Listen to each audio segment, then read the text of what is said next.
महाराज जी, हम जीवन में पूर्ण सफलता कैसे प्राप्त करें? अरे जिंदगी का ही भरोसा नहीं, शाम तक जियोगे कि नहीं जियोगे, क्या ज्ञान की बात है। लाइफ में बहुत ऊंचे, कहां जाओगे, पटक दिए जाओगे ऊंचे से। जहां भी ऊंचे चढ़ोगे पटक दिए जाओगे। माया काम ऊंचे से नीचे पटकना। छोटे बन जाओ, कभी नहीं पटके जाओगे। भजन से क्या होता है जानते हो? छोटा बना जाता है। तृणादपि सुनीचे। अब कोई पटक के दिखावे, मान लो आप सीधे चित्त पड़े हो, अब सभी कौन चित्त करेगा? पहले चित्त राधा राधा राधा, आराम से सो जाओ।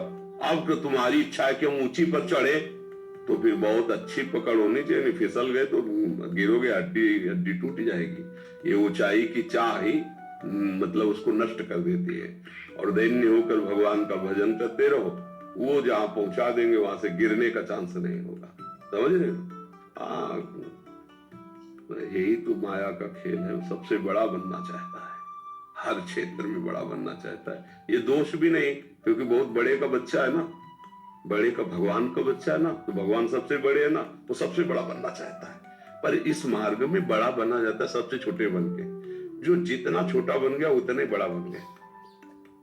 मतलब सच्ची बात समझो, आप अपने को छोटा समझकर अपने को सबसे, तो आप देखोगे सबके पूज्य बन जाओगे। और जब सबसे बड़ा कर तो क्या है, इसमें गलती क्या होती है?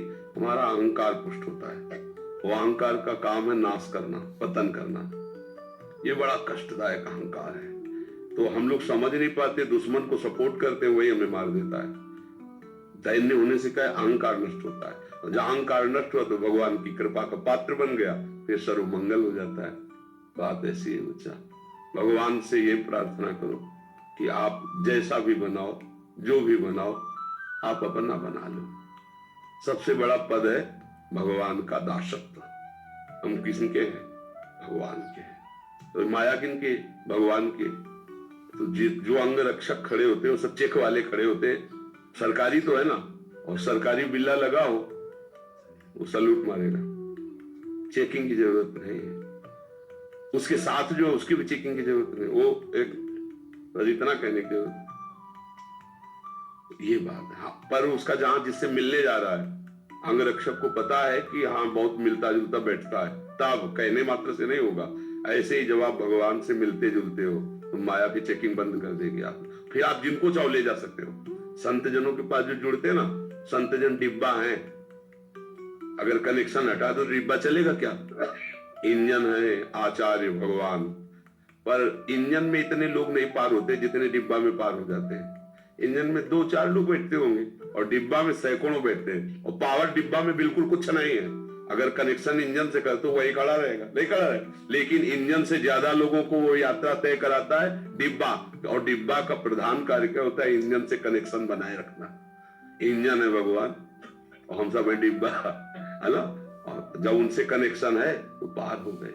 अगर उनसे कनेक्शन नहीं तो वहीं खड़े रहोगे, जहां से कनेक्शन हटा वहीं खड़े हो।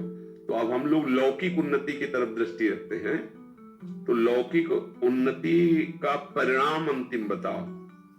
अंतिम परिणाम लौकिक उन्नति। सिकंदर जैसा बादशाह जब जा रहा था तो उसने यही कहा था, जब शरीर पूरा हो तो मेरे हाथ ऐसे खोल लेना। कि इतना पराक्रमी, इतना सब कुछ समेटने वाला, आज खाली हाथ जा रहा है, कुछ नहीं है उसके पास। मतलब बादशाह था, सिकंदर नाम से लोग थर्राते थे, वो ऐसे चला। इससे ज्यादा उन्नति तो रावण जब चलता था तो धरती कांपती थी, चलत दसानल डोलत अवनी। और उसकी खोपड़ियों में जैसे फुटबॉल में लात मारा जाता है ना, बंदर ऐसे लात मारते थे। तब मंदोदरी जी ने कहा, राम विमुख अस हाल तुम्हारा, रहा न कोकुल रोवन। तेरी छाती पे बैठ के आंसू गिराने वाला नहीं रह गया कोई। क्यों ऐसा हाल तेरा? इसलिए हुआ कि तू भगवान से विमुख था।